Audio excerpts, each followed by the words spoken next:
In today's show, Lamar Hurd from the Trailblazers broadcast joins the program, and we talk about the Blazers and a season outlook. Welcome to Locked On Blazers. Let's get into it.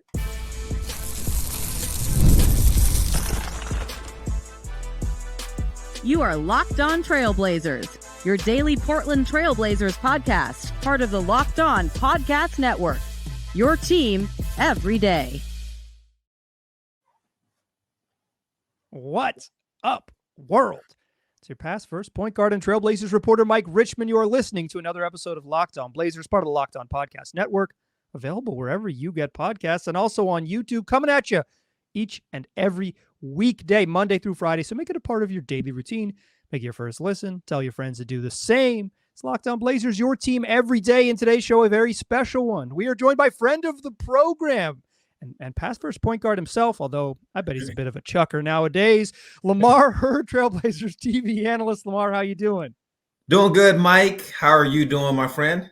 I'm doing good. I am really excited for NBA basketball to be back. This is, listeners, you are listening to Tuesday, October 22nd show, and tonight it is finally here. It's a long wait from April to October. It feels like a long 6 months, maybe for you, because you got to work and travel a lot. It feels like a short 6 months, but for me, it felt like a long 6 months. Yeah. No, for me, it's on the shorter side. I enjoy my off seasons just fine. But glad to be back with a team that seems like they could potentially be exciting, like a little more so than even what I might have been expecting after seeing them in that last preseason game.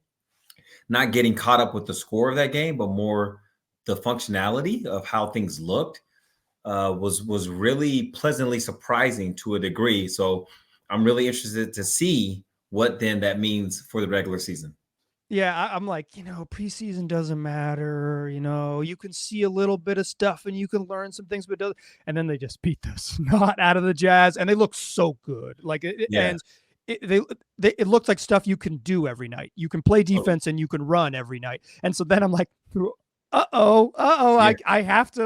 Not that I have to overreact. Like I get to, this is my microphone. I get to do whatever I want. But like, it is hard not to be like, maybe I've been wrong for since July, since I've been saying maybe not giving them the kindest evaluations. Maybe I've been wrong. What stands out to you when it's sort of big picture stuff, when you've watched this team? They beat the Kings pretty handily, and then they really beat the Jazz to close preseason. What stood out to you in the exhibition season?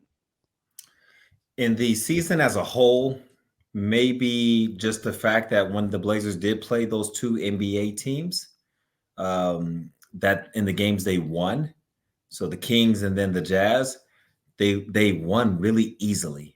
And I know both of those teams have their own set of kind of things they're kind of growing through as well. But the Blazers look like the dominant team in those games. And against the Jazz in particular, to me, it didn't appear to be one of those games where the Jazz were sleepwalking or didn't care to like play hard. The Blazers just flat out look like the better team.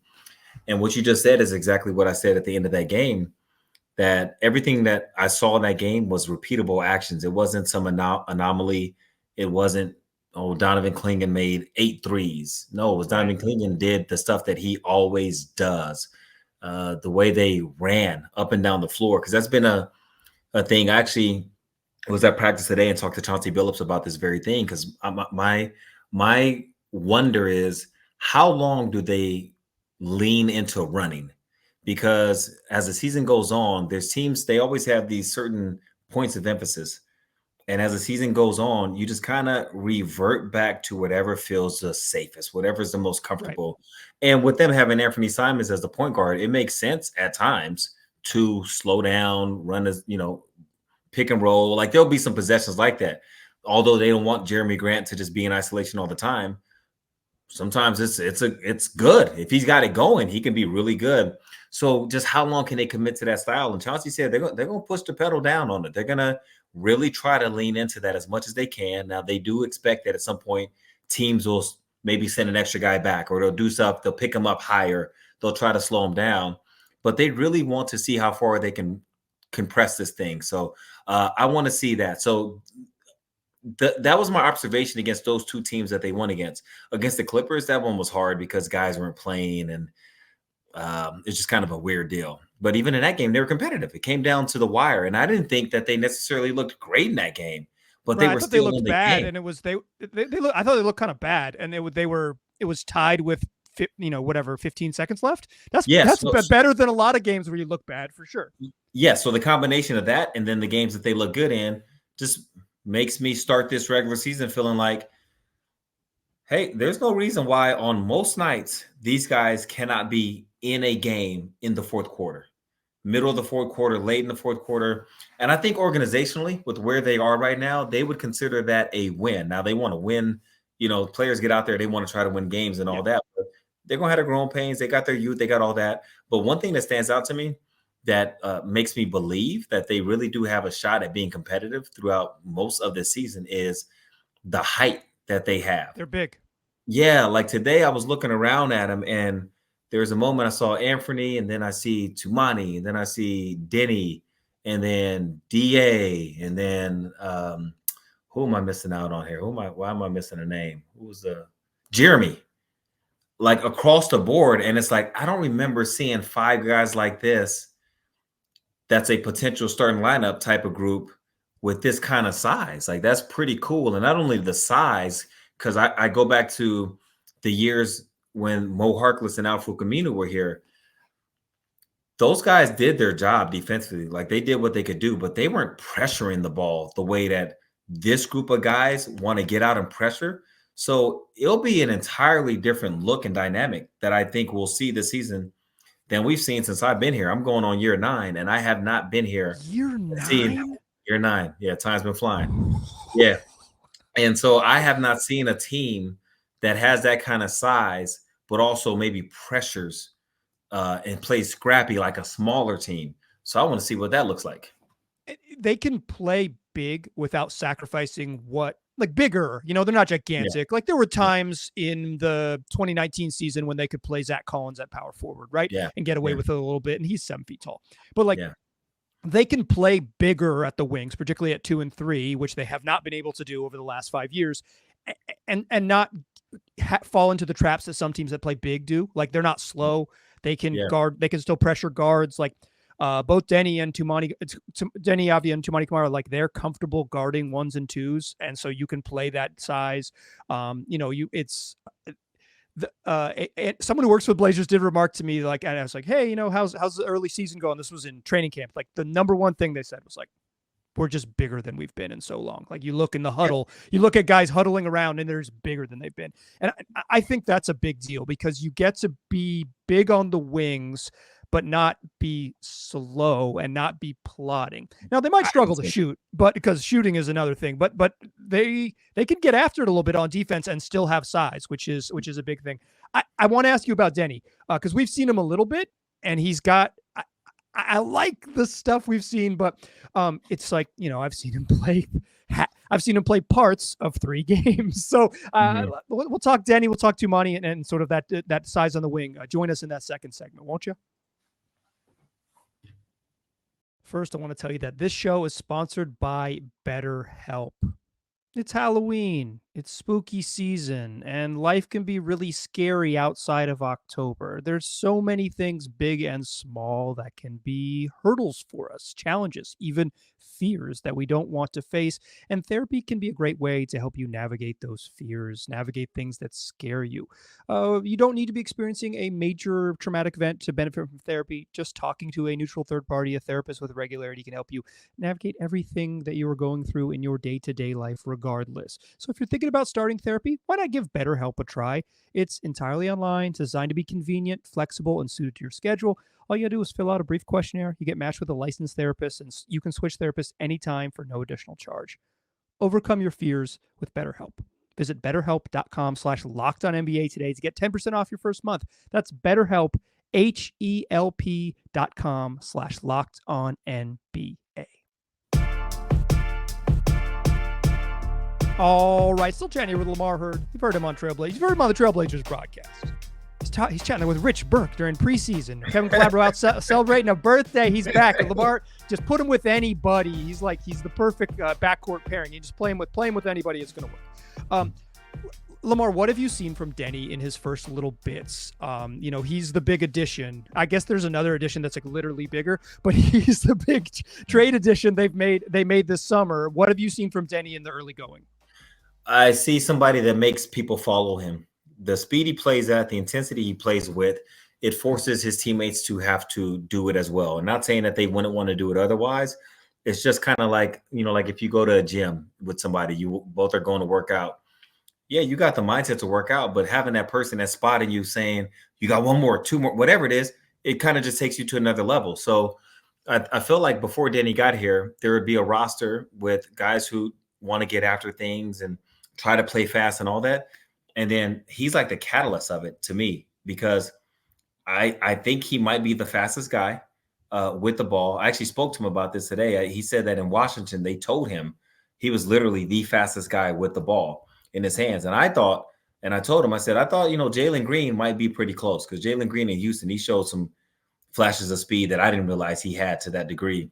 But then he feels very comfortable with that speed. And so it just makes people play harder, and he's smart. And I feel like people play smarter around him as well. Like the guys, it looks like they think the game a little bit more when he's out there, because he is a good passer. He will push the pace. So it's kind of like one of those things where it's run, and you know that if he sees you, if you're open, he'll find you. And so now, instead of just running and maybe standing in a spot, you run your wing, you stay, wide on the wing. It's like, no, I might make this backdoor cut, or I might do something. I might give Deni another option. Instead of giving him just the one chance on the first run, I might give him a second chance. Like, I've noticed guys, they have done that with him. And so I think he just speeds things up in a way that, going back to what you and I were just talking about, you don't sacrifice anything. It's not like he can't think the game while he's playing fast, or he can't get a quality shot, or he can't handle the ball good enough to get where he wants to go. His partnership with Anthony Simons as well it's been great in just the preseason practices, and when those guys are on the same team, because we didn't get a chance to see that throughout training camp. Throughout the preseason, because Ant only played in that last game. But in practices, like, I'm excited for fans to see that, because those two, they look really good. Because Ant, he'll move off the ball. He's not just standing around. So I think two parts to answer your question. I think the thing that Deni brings is that pace that he can't be in the game and the game moves slow. And one thing that he did say is that, he wanted to play that way in Washington a lot, but that just wasn't what they were kind of putting him in that position to do. And he's, more than anything, he's going to do whatever he feels like the team needs him to do. And it wasn't until last season where they kind of unlocked some of that speed, and they saw how fast he was. So the Wizards didn't really get a chance to enjoy it for the amount of time that the Blazers should get a chance to enjoy it. So he does that. And then his partnership with Anthony Simons, I think could be a big story as this season goes on, because both of those guys could play both of those first two positions, where one's handling the ball, one's off of it.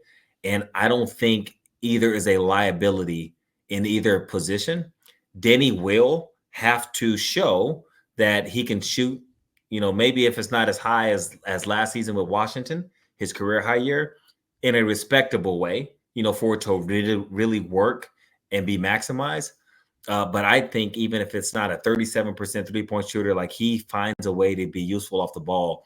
And I think we could see some really cool stuff from that tandem. Yeah, I am intrigued by it, because you can run screen actions with both of them. Like, Anthony Simons as a small inverted screener to, like, put a situation where you're getting a point guard on Deni. And Deni, give a small dude on him going to his right hand, I'm gonna pick Deni. So Mike, along really those lines, out of that same action, I asked Deni, what is one element of his game that he knows he can do, like, in a similar way, where he knew he was fast, but he hadn't really shown it a whole lot. I wanted to know, well, what else is there that you can do that maybe we don't know you can do at a really high level? And he said when he was in Tel Aviv, he played out the post a lot. Like, posting up was a thing he did, and did it really well. And so if there's times where, like you're saying, there's that inverted screen, then he gets a smaller guy on him, don't be shocked to see Deni walk that guy down to the post and then go to work. Or as a passer out of the post. There are plays the Blazers have where they run Deni to the post to pass. It's not for him to start to go to work. So there's just a lot of options with him there, and I think that's what really intrigues them about him is his versatility. They're finding out all of the things that he can do. Yeah, and they have space to kind of figure it out, which is a nice place to be. Is like they can say, two things I think have stood out to me in terms of I'm a big proponent of listening when people talk. I think particularly the principal characters that are in charge of the Blazers listen when they talk. Chauncey Billups said that they're trying to get Deni going to his right hand. They know that he doesn't want to use his left hand, so they're running stuff in order to say like let's get him full head of steam to his strong hand and let him make decisions. If you're setting up plays, like, teams are going to take stuff away, whatever, you're going to have to adjust. But setting him up to be a force downhill, I think is really important. Yes. And being aware of that in preseason, like, okay, we got to get him going, but we got to get him going doing what he wants to do, right? Maximizing what his gifts are. And Matisse Thybulle said that, we said, what have you seen from Deni? And he said he plays a really physical brand of offense. And he said, and that's pretty rare in the league. It's not, you talk about physical defenders and all those things, but he said, Matisse said he plays a really physical brand of offense. And I think the Blazers kind of miss that. Like someone who's like, they have Dame is a physical guy, but his sort of like, big moments are jump shots that you can't believe. It's like, God, he got that. He's man. And the same with Ant to some extent, where it's just like, I had him in a locker and that dude still hit it. And it's like demoralizing in a different way. It's a different type of demoralizing to get hit in the mouth for an and one 3 times down the court. Like that's a different thing that they don't have. Yes. And if they can play fast, I think that really changes the calculation. Deni's running mate, Toumani Camara, all my man does is just show out in preseason. Toumani Camara must ruin some practices, because last year he went from a dude who was kind of probably out of the rotation to being like, yes, he has to play. And this year he won himself a starting spot. I don't think that's like official, but I'm gonna say it right now. Toumani Camara is going to start on opening night. I am certain of it. So what? Playing next to Toumani, and particularly sort of what does Toumani do that raises this team's floor? Like what makes him special that you've seen? I just think he's one of the best defenders already in the whole league. And I'm not saying young defender. I think I'd have to really take time to think of to name you, I don't know, more than 3 other guys. I don't even know if I can do it, that have his kind of size and who can both pressure and contain the way that he can, and then be a help side defender. I don't know if there's 3 other guys. There might be. I just got to think about it.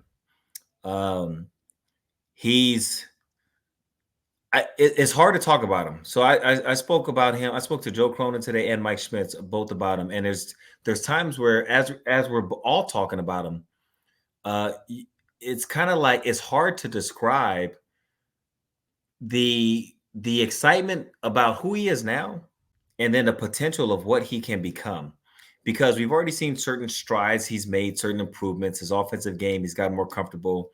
And that's something I talked to Toumani about as well, because to me, there were plays last year that told me he's a better offensive player than what has shown. And a lot of times people don't want, if a guy's not ready, maybe his handle isn't ready, whatever, fans or supporters of that team watching, they're thinking like, well, don't do it. Don't try to break that guy down. But it's the job of the front office, the coaches, to recognize that ability.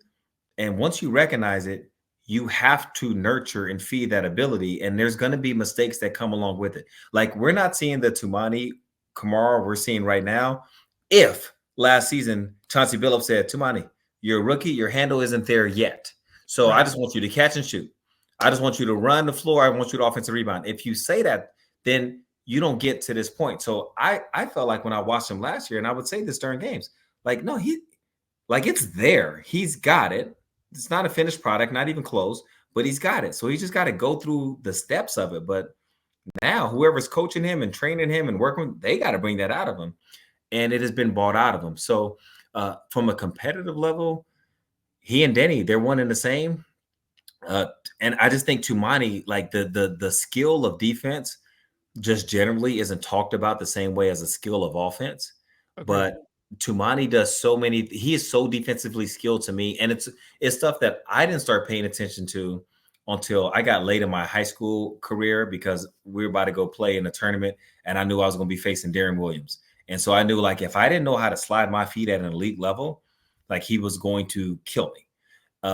And so I spent a whole summer doing defensive drills I'd never done before. I was 17 years old. I'd done a lot of basketball drills, but I had to go and take it to a different level. The same way guys on offense, you know, they'll tell you about this one-of-a-kind shooting drill that they did, or this ball handling thing. That's the craziest ball handling drill.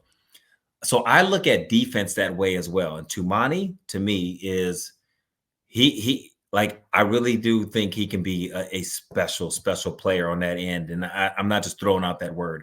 I really do believe it. So he brings all of that. He brings it every play, every possession. He gets under guys' skin. I don't know if I could think much higher of him. Okay, hold on. Toumani told Blazers media that he wasn't much of a smack talker. I'm just look. I'm not trying to get anyone in trouble, but two was lying because he's intense and he has a quiet intensity. But he tells people He'll what let the him know deal is. sometimes. He'll let him know last time. Like I don't know if you saw in the last game against the Jazz, Keontae George started saying some stuff to him at some point, and I don't know where that started.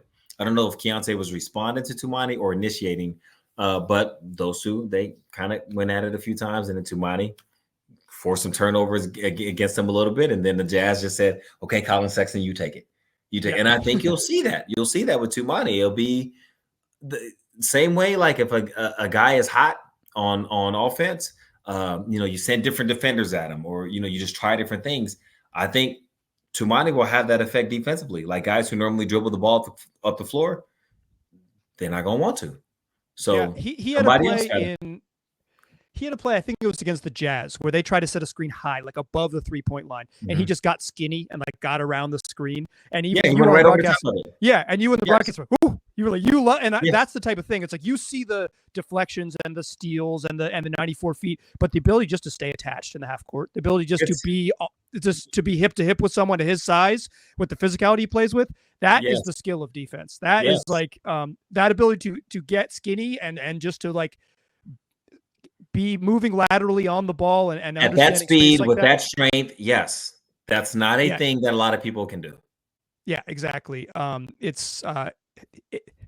think at lower levels there is effort that can get you to be a pretty good defensive player.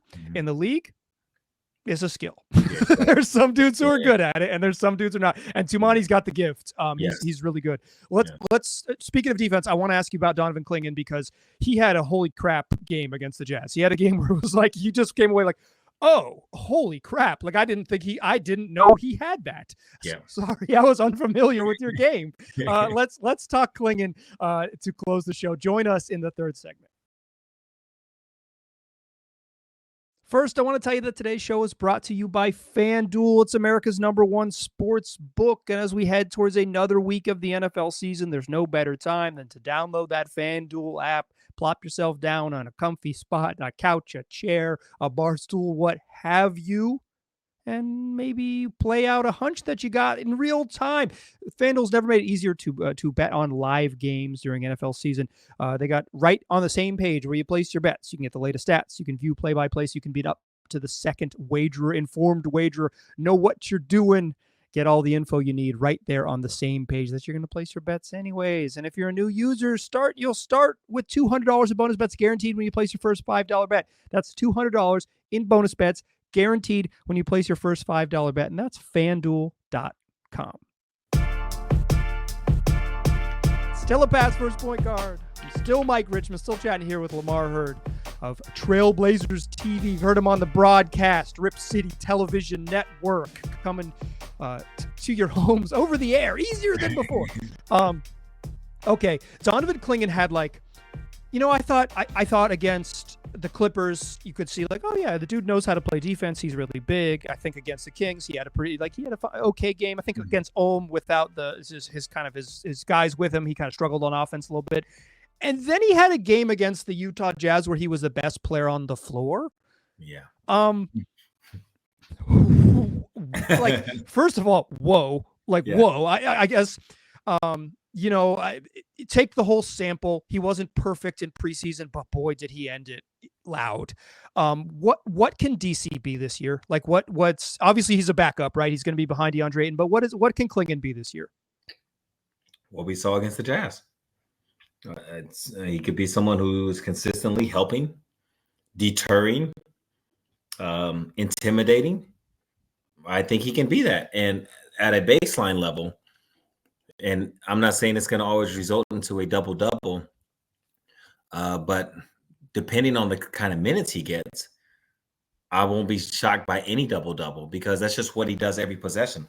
Like throughout their practices, he has by far been to me, hardest person for anybody to put a body on and stop from just getting the rebound, getting a tip, getting something. He's been doing that consistently. So there was an element of what he was doing against the Jazz that wasn't necessarily surprising to my eyes. It was more so seeing it all work together, like because I feel like the team as a unit defended and recovered and did things of that nature at a pretty high level. But individually, what Donovan did, like there's nothing he did. There was not one single play or a form of help, a shot he took. There wasn't one thing that he did that he hadn't been doing in the practices. So at a baseline level, like that's just who he is. That's what he does. Now, what can he be? I don't know. How well can he shoot? Because he is shooting the ball now. What does that turn into? What does his, jump hook game look like? I don't know that stuff. So that's the part about it that's like, wait, wow. At a baseline level, that's what you are? That's what you walk into the gym as? No play called. No, they weren't even being super creative with schemes defensively. So Donovan, he thinks the game at the center position like a point guard. Like it's a point guard's job when you're coming down, you call a play. Point guard got to know everybody's position. You have to, because if they don't know, you have to be able to tell them while you're dribbling the ball or while you're somewhere. You got to be able to talk them through it. Donovan does that from the post. He knows what's going on. He does the same thing defensively. And I've always felt like the best defensive teams, they got some anchor. They got somebody who's behind everything, who sees everything, who can have the point guard effect, but defensively seeing everything above. So you're at that back line, whether the Blazers, Mike, the Blazers like to play zone from time to time. Yep. That person back there, it's not just good enough to just talk it. You got to know what you're saying. Because then there's times you could be creative. Like, again, going back to a point guard, the same way a point guard could be handling the ball and say, flip that screen. Like we didn't call to flip the screen, but based on what I saw, I wanted you to flip the screen. And then we got offensive action off of that. I think Donovan will be one of those bigs that if it's not this season, he will turn into one that they have a call from the sideline. He sees something else and he scraps it and says, no, let's do this. Yeah. Go double. Wait, we're not supposed to be double. Just go double. Because he saw somebody over there in that corner who he knows isn't good at throwing a skip pass over a double team. Like that's how he thinks. And so I think you'll see that play itself out throughout different portions of this season. Again, depending on time. I don't know how much time he's going to get. Right. He's probably maxed out at something like if DA's healthy and playing, he's probably maxed out at like 18 minutes, right? Like DeAndre Ayton is good. He's going to play 30 minutes a night. Mm-hmm. So like the most he's going to, and they're not going to play a ton together. I don't think that's really viable. They might play a little bit. We might see it a little bit, but I don't think it's going to be like, I don't think it's going to be an every night thing by any means. Because it's hard to pull off.